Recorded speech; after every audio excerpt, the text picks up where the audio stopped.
ഒരു വീട്ടില് അപ്പനും മകനും നിരന്തരം വഴക്കാണ്. കാരണം രാവിലെ എഴുന്നേറ്റ ഉടനെ അപ്പൻ പിറുപിറുക്കാൻ തുടങ്ങും.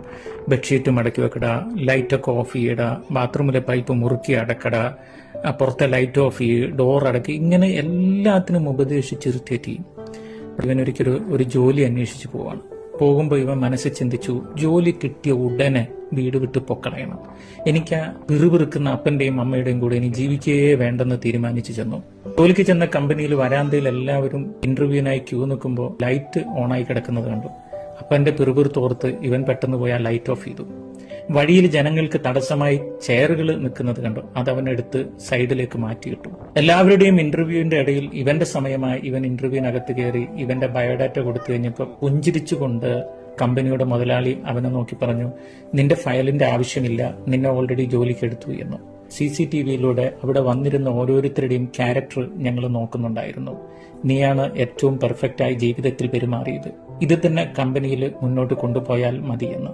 കഥയുടെ സാരം ഇത്രയേ ഉള്ളൂ. മാതാപിതാക്കൾ നമുക്ക് നൽകുന്ന ഉപദേശം പിറുപിറുപ്പായി നമുക്ക് തോന്നിയാലും ജീവിതത്തിൽ എന്നും അത് ഉപകാരമുള്ള അറിവ് തന്നെ ആയിരിക്കും.